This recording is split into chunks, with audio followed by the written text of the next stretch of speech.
Seinda dzoka zvakare nedzimwe nhau dzikunetsa kutaura kwandikuita kudai. Nyaya yangu yekutanga ndanayo ndeyekuti MsThokozani Khupe vabuda vachinzi vakabatwa COVID-19. ndo yavabuda vakaposta vakatotaura kuti ehe ndakabatwa saka ndiite sei ndiitewo mumaprayers enyu.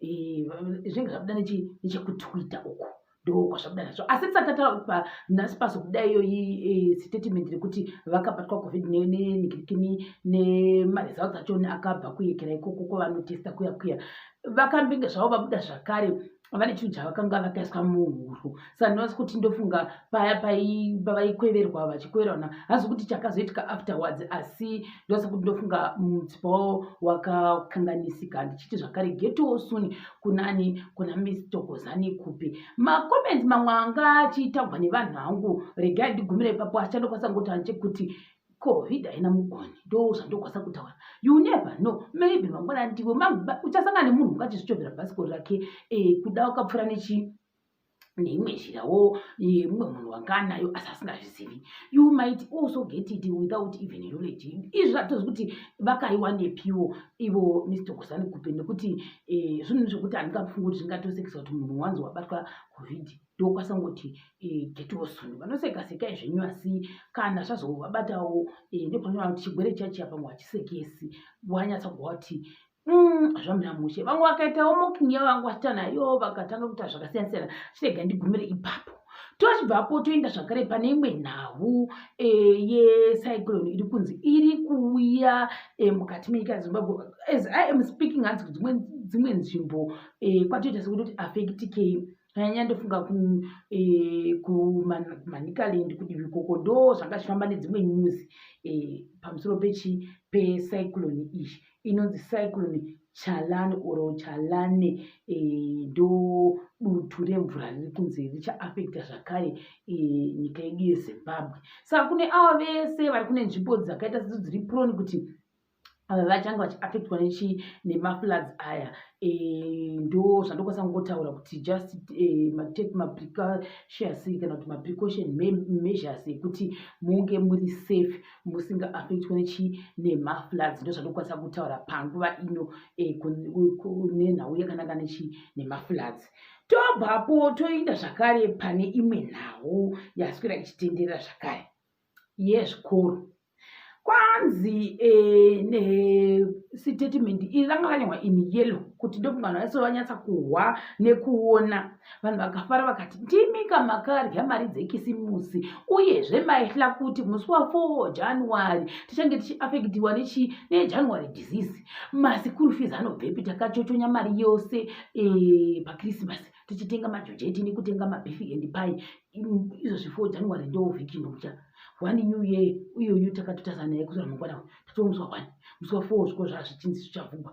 Asi kwanzi kwete chirungu as usual they will write chirungu chinetsewo, asi ndofunga nechirungu chikuti indefinite. Avaziva kuti chikoro chavhugwa musi 1 exactly ndo inonzi indefinite. Hautozivi kuti chanzi mangwana here kana kuti vanogona kuti chikoro indefinite asi chaziva kuti chaananzwa rini from 4 kugona kuti 5 chikunga chivhugwe, kana kuti from 4 kugona kuti musi wa10 zvikoro zvovhugwa, kana kuti musi wa1 February zvikoro zvovhugwa. Havasi kuisa date exactly kuti chagwanini, asi kwanzi vari kunyora vaivai samanyisi dzenyu dzinenge dziriko dzakakumirira tsamba muchivhura magwaro enyu muchidii muchinyora. Zvokwadi chinhu chokutanga chokuti wakabva muKrisimasi usati wapedza kunyora form 4 yako ne-A-level wopinda muNyuweri wocelebrate Nyuweri usati wapedza kunyora O-level ne-A-level modzokera zvakare hazvina kuafekta hanzi munoramba zvenyu muchiita kudi kundonyora. Ndo zvandabata patika chirega tigoverenga kuti vakanyora kuti chii. The Ministry of Primary and Secondary Education deviation of 2021 school calendar. Chakareba asi chanzi kuti the Ministry of Primary and Secondary Education would like to advise its valued learners, parents, guardians, and other stakeholders that in light of the COVID-19 infections and the new and more contagious variants of the disease, as well as the threat posed by Cyclone Chalane, government has seen it fit to deviate from the previously announced 2021 school calendar that directed schools to open on 4 January 2021. In this regard, please be advised that 2020 ZIMSEC O and A level examination will resume on 5 January 2021 to 5 February 2021 as previously announced. Having defended the opening of schools beyond 4 January 2021, they defers for the commercial of the those again gumile papa zvimwe zvinasika kuzviona kuti mascreenshot acho anga ari blurry ndo zvakandikwa izvozvizvi saka vari kunyora vaya mabvunzo avo vanobva vachidzokera kupi kuzvikoro zvavo vachindonyora maexams ndo zvandokwanisa kutaura izvozvi zvakare kuti ndo zvinoitika mukati menyika yedu yeZimbabwe. Zvikanzi zvakare nevamwe thank you nokuti uku kuti tichiri ipapo vekuSouth Africa vakanga vachinjawo vakati vadzokera mulevel 3 vadzokera mulevel 3 kozvinokuita vanhu mainterview akasiyana siyana vamwe vari kubuda kuti hanzi kunyange wakavata unofanira kana kutopfeka futi masiki nekuti kana ukapfeka hauzizi kuti mamwe maancestors edu akashayika neiyo yeCOVID iyo gare rina yakadai kuya saka iwe unofanira kupfeka mamasiki nekuti pamwe pavanozouya uchirota paipa kusangana navo vasina mamasiki unogona kusatswa nayo because we don't know ndimwe inonzi mafolofolo anisi kuti mafolofolo chii asi ndozvangataura vanava zvikanzi inofanira kuita futi mawhistleblower sikanzi kuti vanenge vachiita vanhu vanokwanisa kuita mawhistleblower futi kuti vakarota utonoda kuti ancestor wangu asina chimasiki saka nda kunoda blower whistle. I have no idea. Asi ndozvavataura zvakare izvozvo vanga vachiitwa interview. Tobvapo toenda pane nhau yekupedzisira inova yemunhu waMwari Prophet Chari Evidence versus Blessing Muzvongi vakoma Mashangwa. Ndobva vanyora along isei munhu waMwari Prophet Evidence zvikanzi Mrs. Mashangwa, I see you are looking for attention. I thought you would be focusing on J and by now but seems you still want me to speak further. Yet I told you that I have protected you and greatly treated this whole situation with mercy. If you ever need my attention, kindly ask nicely without any form of threat, because I don't react to threats at all. The person whom you and Jay should fear the most is me. I spared you from shame.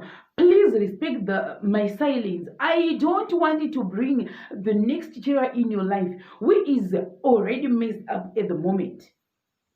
You are already been, or you have been already talked about. So please don't push me to present the other deity side of you to the world.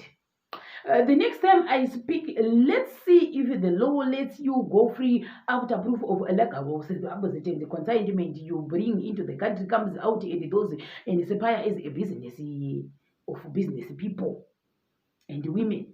Let's see the business you do.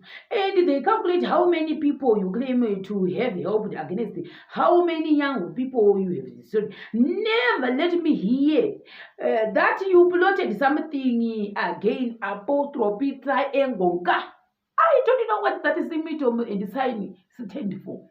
Me, I only know that cone.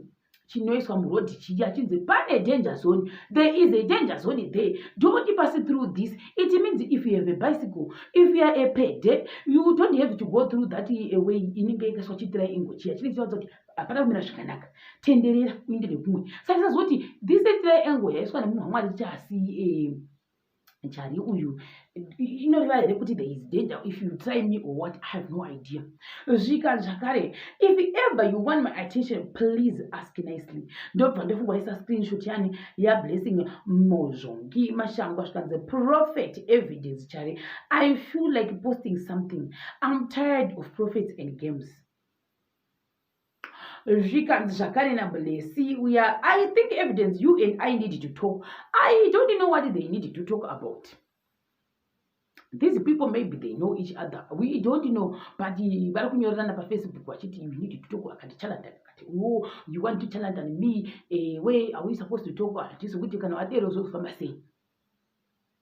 Ndiani? Zvikanzi the church is messed up. Even the man of God needs wisdom. Why is the man of God behaving like a mafia? Uchita mutreteno nekuita expose mumwe munhu. Why kuita atako kumukadzi? Vamwe ndokuti I love evidence, Charlie. I know him from Wittenberg. I'm proud of Prophet. I'm still coming close to your mentorship classes. Thank you, the animated Prophet evidence, Charlie. Thank you so much. Because newo murimo ambukompliso. How did you know kuti anita ma-substance anita iwayo? Vamwe zvikanzi nevamwe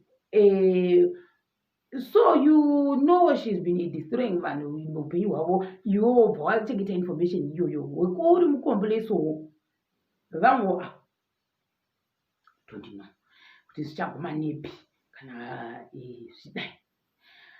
You are also on the wrong if you know she's been doing illegal in the country. Why protect her evil law? Why are you silent if you know she's destroying young people? Shame on you, Niafaya.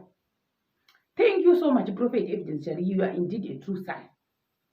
Vamwe nakushata tapatanga kama atuku akasiyana siyana. Saka handizozivi kuti sorry, as one who achimuti the unmatched man of God. So I don't know what exactly Muhammad prophet teacher does. Kuti vachinzi vanonzi the unmatched. Maybe that's his nickname. He is the unmatched man of God. I have no idea. But ndofungo vakoma blessing vachakuti niwo I am untouchable. You throw a fire bomb for me. Me I throw a water spirit for you. So pamundo zvari kuita izvozvo ndo dzose dzangangoti regai ngosanganisa mukati mevidhiyo ino ndichakubata zvakare pachikamu chinotevera.